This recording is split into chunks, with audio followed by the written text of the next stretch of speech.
प्रिय दर्शकों, आज की इस वीडियो में आप सुनेंगे फाल्गुन मास महात्म्य में 24वां अध्याय और अंत में आप सुनेंगे शिव चालीसा। तो मैं मीनू शर्मा आप सभी का आपके अपने YouTube चैनल की कथा टीवी पर एक बार फिर से स्वागत करती हूँ। सभी को मेरा राधे राधे। प्रिय भक्तों, आज तारीख है 25 फरवरी और वार है बुधवार और आज फाल्गुन माह के शुक्ल पक्ष की 9वीं तिथि है जो रहेगी रात्रि 2:41 तक और उसके बाद प्रारंभ हो जाएगी 10वीं तिथि। और देखिए, आज ब्रह्म मुहूर्त का समय रहेगा सुबह 5:18 से लेकर 6:06 तक और अमृत काल का समय रहेगा सुबह 10:37 से लेकर 12:07 तक। और आज सूर्योदय का समय होगा सुबह 6:55 और सूर्यास्त का समय होगा शाम 6:24। और चलिए अब सुनाते हैं आपको फाल्गुन मास महात्म्य में आगे की कथा। मार्कंड ऋषि जी धर्मराज युधिष्ठिर जी से कहते हैं कि हे धर्मराज, सप्त सारस्वत नाम से प्रसिद्ध एक गंधर्व था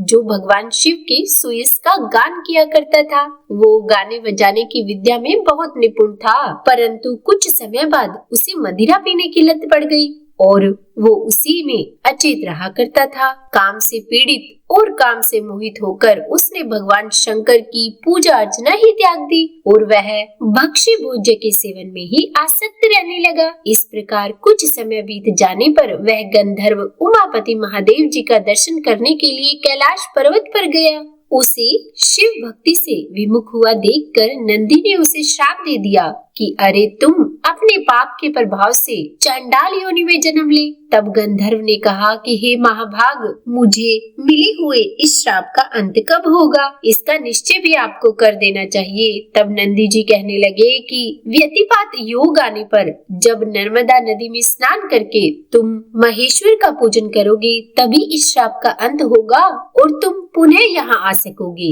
यह सुनकर गंधर्व तुरंत वहाँ से चला गया और चांडाल योनि में उत्पन्न हो गया। उस योनि में भी उसे अपने पूर्व जन्म की याद बनी रही और वह तीर्थ यात्रा के प्रसंग से पर्वत, वन और काननों सहित पूरी पृथ्वी पर घूमने लगा। दैव योग से वह एक दिन नर्मदा के तट पर आ गया। वहाँ उसने शंकर स्थांडिल अर्थात शिव वेदी में जाकर तरह तरह के पुष्पादि उपचारों से भगवान शिव का पूजन किया। गंधर्व की भक्ति जानकर भगवान शिव उसके सामने प्रत्यक्ष प्रकट हुए और उस वेदी से जल में परम पावन शिवलिंग के रूप में उनका प्रादुर्भाव हुआ। महादेव जी बोले कि हे महाभाग, तुम्हारे मन में जो भी इच्छा हो उसके अनुसार वर मांगो। तब वह गंधर्व हाथ जोड़कर कहने लगा कि हे महेश्वर, आपकी कृपा से भूमंडल में यह स्थान मेरे नाम पर सप्त सारस्वत तीर्थ के रूप में विख्यात हो जाए और यह शिवलिंग भी सारस्वत लिंग कहलाए।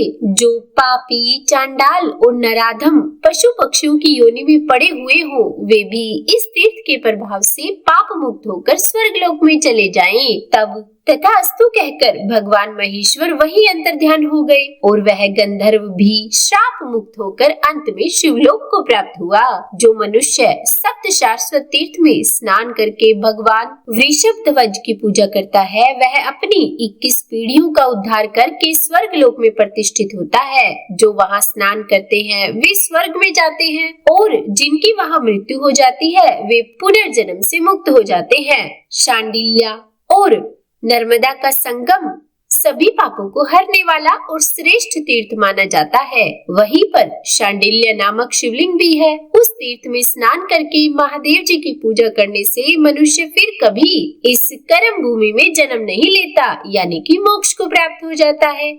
वहाँ पर तिल और जल की अंजलि देने तथा हविष्य का पिंडदान करने से पितृ 14 इंद्रों के समय तक तृप्त रहते हैं। उस तीर्थ में शांडिल्य, कौंडिन्य, भांडव्य, कौशिक, कश्यप और भृगु ये और बहुत से अन्य महर्षि गण जप और ध्यान में तत्पर रहते थे। वहाँ 60,000 मुनियों ने उग्र तपस्या का अनुष्ठान किया था। शांडिल्य और नर्मदा के संगम में शांडिल्य जी का आश्रम बहुत ही मनोहर है और लोक में वह शांडिल्यपुर के नाम से विख्यात है।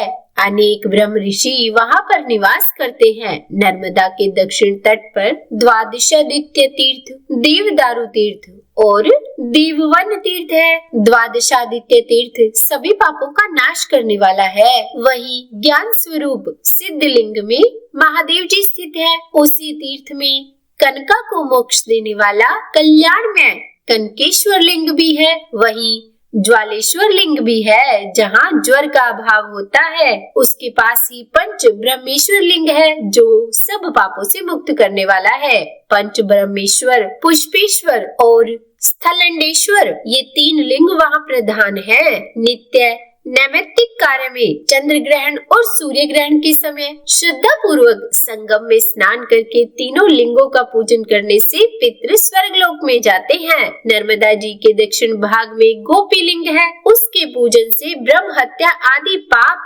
7 रात में नष्ट हो जाते हैं। हे राजन, पितृ, पितामह तथा मातामह आदि सभी आपस में गाथा गाते रहते हैं कि क्या हमारे कुल में भी कोई ऐसा परम धार्मिक पुत्र उत्पन्न होगा जो हमें नर्मदा के जल से पूजित तिल युक्त हविष्य का पिंड देगा, जिससे कि लाखों वर्षों तक तृप्त रहकर हम परम गति को प्राप्त होंगे। नर्मदा और कुब्जा के संगम में स्नान करने के लिए सोमवती अमावस्या प्रसिद्ध पर्व है। एरंडी और चंडवेगा का जहाँ नर्मदा नदी से संगम हुआ है, वहाँ स्नान करने के लिए सोमवती अमावस्या, व्यतिपात योग, संक्रांति, विधर्ती योग, विश्व योग, दक्षिणायन और उत्तरायण के प्रारंभिक दिन ये परम उत्तम माने गए हैं। अमावस्या को स्नान करने से 20 गुना पुण्य मिलता है तथा व्यतिपात योग में 100 गुना, संक्रांति काल तथा वैधर्ती योग में 50 गुना और सोमवती अमावस्या तथा चंद्र ग्रहण के समय कुरुक्षेत्र से 100 गुना पुण्य प्राप्त होता है। ये साक्षात महादेव जी का कहना है। वहाँ बिल्वा मिर्क नाम से प्रसिद्ध एक सिद्ध लिंग भी है, जो ब्रह्म हत्या का नाश करने वाला है। उसके दर्शन और स्पर्श से मनुष्य शिवलोक में प्रतिष्ठित होता है। जो कोई भी सोमवती अमावस्या के दिन वहाँ प्राण त्याग करता है, वह महादेव जी के कल्याणमय धाम में निवास करता है। हे धर्मराज युधिष्ठिर, अयोध्या के चक्रवर्ती राजा श्रीमान रतिदेव इंद्र के समान महापराक्रमी राजा थे। वे समस्त धर्मात्माओं में श्रेष्ठ माने जाते थे। उनके राज्य में मनुष्यों को शोक, मात्स्य रोग और दरिद्र का कोई दुख नहीं था। सभी प्रजा दीर्घायु और धन धान्य से संपन्न थी। वहाँ पर गौएं अपनी इच्छा अनुसार दूध दिया करती थी और पृथ्वी सदा हरी भरी खेती से सुशोभित रहती थी।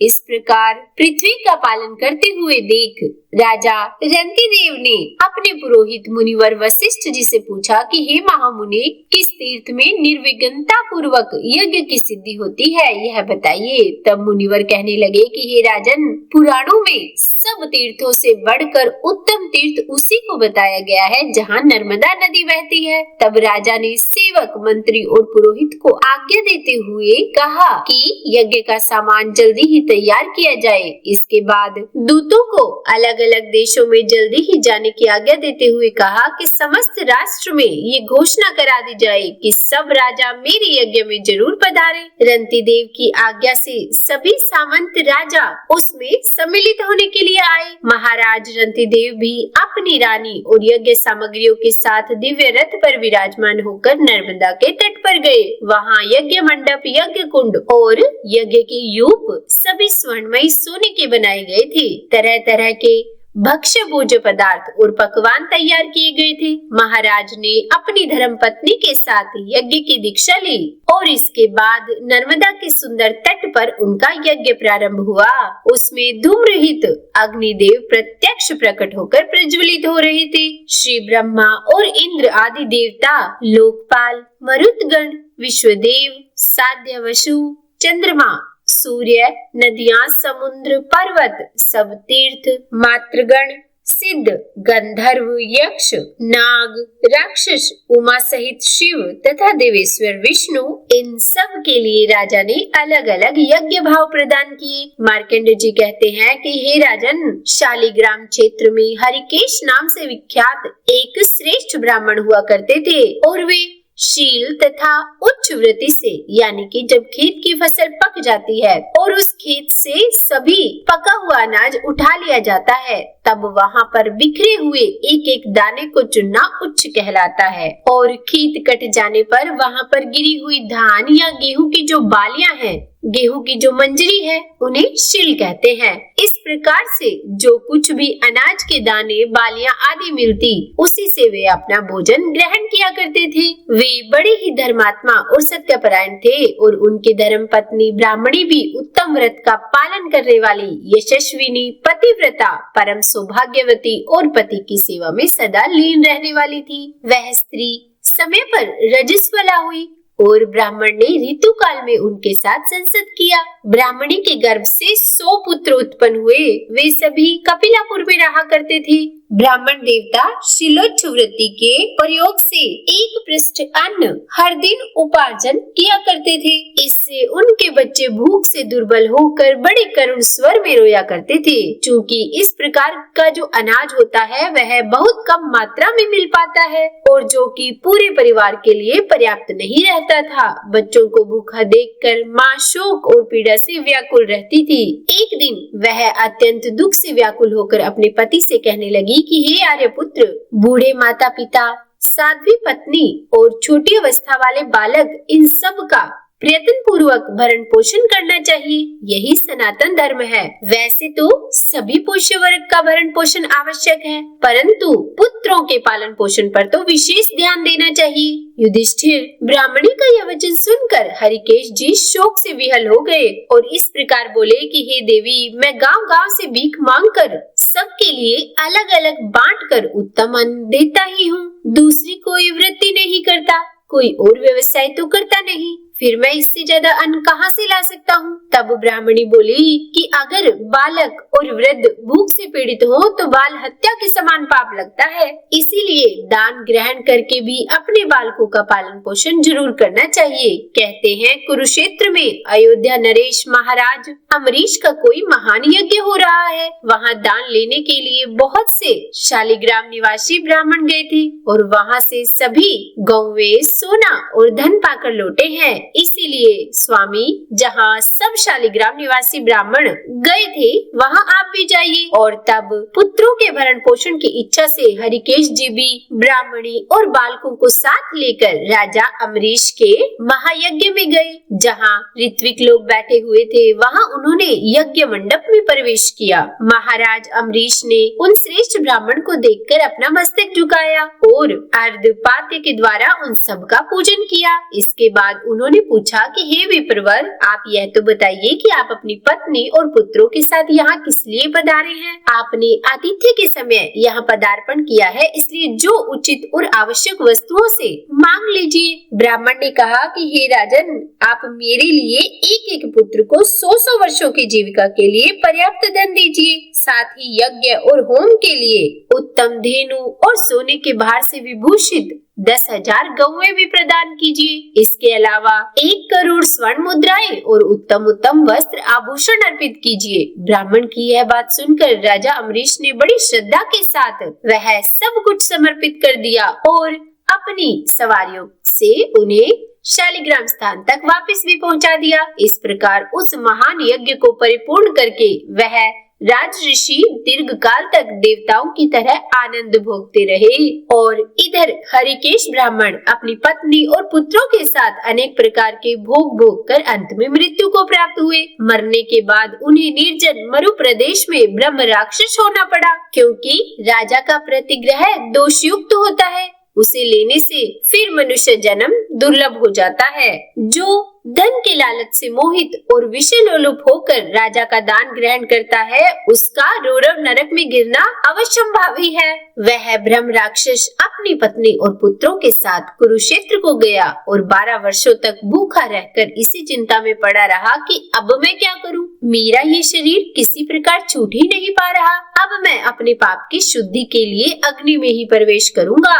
तब उत्तम व्रत का पालन करने वाली उसकी पुत्रवती पत्नी ने अपने ब्रह्म राक्षस पति से कहा कि प्रभु, ब्राह्मण का ये सब धर्म अग्नि से ही सिद्ध होता है, इसीलिए लकड़ियां इकट्ठी करके आप उसमें आग जला दीजिए और मैं सौभाग्यवती रहकर पहले खुद ही आग में प्रवेश करूंगी। अपने से पहले पति को भयंकर अग्नि में गिरते हुए मैं कभी नहीं देख सकूंगी। उसके ऐसा निश्चय करने पर एक आकाशवाणी हुई। आकाशवाणी ने कहा कि शुभे, तुम्हें मृत्यु का भय नहीं है। कुब्जा और नर्मदा के संगम में स्नान करने से ब्रह्म राक्षस योनि से मुक्ति मिल जाती है। उसमें स्नान करके बिल्वाम्र केशेश्वर की पूजा से मनुष्य स्वर्गलोक में जाता है, ब्रह्म राक्षस योनि से मुक्त हो जाता है और अंत में ब्रह्मलोक को प्राप्त होता है। और फिर ऐसा कहकर आकाशवाणी मौन हो गई। तब हरिकेश ब्राह्मण ने अपनी पत्नी और पुत्र के साथ वहां जाकर महादेव जी को प्रणाम किया और कुब्जा तथा नर्मदा के संगम में विधि पूर्वक स्नान करके महादेव जी का पूजन किया। जिसके बाद सब के सब काम और क्रोध से रहित होकर भगवान विष्णु और शिव जी का ध्यान करते हुए अपने घर की भांति प्रज्वलित अग्नि में बिना कलेश के ही प्रवेश कर गए। फिर तो उन्हें उसी क्षण दिव्य देह की प्राप्ति हुई और वे ब्रह्म तेजोमय शरीर धारण करके दिव्य विमान पर बैठकर ब्रह्मलोक को चले गए। उस पवित्र संगम में 108 शिवलिंग है। तो बोलिए हर हर महादेव। आज की यह कथा समाप्त हुई और इसके आगे का वृत्तांत जानने के लिए कृपया आप अगली वीडियो का इंतजार जरूर कीजिएगा। और चलिए सुनाते हैं आपको शिव चालीसा। जय गणेश गिरिजा सुवन, मंगल मूल सुजान, कहत अयोध्या दास तुम, देहु अभय वरदान। जय गिरिजापति दीन दयाला, सदा करत संतन प्रतिपाला। भाल चंद्रमा सोहत नीके, कानन कुंडल नागफनी के। अंग गोर शिर गंग बहाई, मुंड माल तन शार लगाए। वस्त्र खाल बागंबर सोहे, छवि को देखी नाग मन मोहे। मैना मातु की हवे दुलारी, बाम अंग सोहत छवि न्यारी। कर त्रिशूल सोहत छवि भारी, करत सदा शत्रुन क्षयकारी। नंदी गणेश सोहे तह कैसे, सागर मध्य कमल है जैसे। कार्तिक शाम और गणराऊ, या छवि को कही जात न काऊ। देवन जब ही जाय पुकारा, तब ही दुख प्रभु आप निवारा। किया उपद्रव तारक भारी, देवन सब मिले तुम ही जुहारी। तुरत षडानन आप पठायो, लव निमेष मह मारी गिरायो। आप जलंधर असुर संहारा, सुयश तुम्हार विदित संसारा। त्रिपुरासुर सन युद्ध मचाई, सब ही कृपा कर लीन बचाई। किया तपहि भागीरथ भारी, पूरब प्रतिज्ञा तासु पुरारी। दानिन मह तुम सम को नाही, सेवक स्तुति करत सदाही। वेद नाम महिमा तब गावी, अकत अनादि भेद नहीं पाई। प्रकटि उद्धि मंथन में ज्वाला, जरत सुरासुर भय विहाला। की नहीं दया तहम करी सहाई, नीलकंठ तब नाम कहाई। पूजन रामचंद्र जब कीन्हा, जीत के लंक विभीषण दीन्हा। सहस कमल में हो रहे धारी, कीन्ह परीक्षा तब ही पुरारी। एक कमल प्रभु राखे जोई, कमल नयन पूजन चहम सोई। कठिन भक्ति देखी प्रभु शंकर, भय प्रसन्न दिए इच्छितवर। जय जय जय अनंत अविनाशी, करति कृपा सबके घटवासी। दुष्ट सकल नित मोहि सतावे, भ्रमत रहो मोहि चैन न आवे। त्राहि त्राहि मैं नाथ पुकारो, यही अवसर मोहि आन उबारो। ले त्रिशूल शत्रुन को मारो, संकट से मोहि आन उबारो। मात पिता भ्राता सब होई, संकट में पूछत नहीं कोई। स्वामी एक है आस तुम्हारी, आए हरहु मम संकट भारी। धन निर्धन को देत सदा ही, जो कोई जांचे सो फल पाही। अस्तुति के विधि करे तुम्हारी, शमहु नाथ अब चूक हमारी। शंकर हो संकट के नाशन, मंगल कारण विघ्न विनाशन। योगी यति मुनि ध्यान लगावे, शारद नारद शीश नवावे। नमो नमो जय नमः शिवाय, सुर ब्रह्मादिक पार न पाए। जो यह पाठ करे मन लाई, तापर होत है शंभु सहाय। ऋणिया जो कोई हो अधिकारी, पाठ करे सो पावन हारी। पुत्रहीन कर इच्छा जोई, निश्चय शिव प्रसाद दही होई। पंडित त्रयोदशी को लावे, ध्यान पूर्वक होम करावे। त्रयोदशी व्रत करे हमेशा, ताके तन नहीं रही कलेशा। धूप दीप नैवेद्य चढ़ावे, शंकर सम्मुख पाठ सुनावे। जन्म जन्म के पाप नशावे, अंत धाम शिवपुर में पावे। कहे अयोध्या दास आस तुम्हारी, जाने सकल दुख हरहु हमारी। नित नेम कर प्रातः ही, पाठ करो चालीसा। तुम मेरी मनोकामना पूर्ण करो जगदीशा। मकसर छठी हेमंत ऋतु संवत 64 जान। स्तुति 40 शिव ही पूर्ण कीन कल्याण। तो बोलिए हर हर महादेव। उम्मीद करती हूँ आज की ये वीडियो आपको पसंद आई होगी। अगर अच्छी लगी हो तो वीडियो को लाइक एंड शेयर करके चैनल को सब्सक्राइब करना मत भूलिएगा और कमेंट बॉक्स में ओम नमः शिवाय लिखना भी मत भूलिएगा। तो जपते रहिए हर हर महादेव।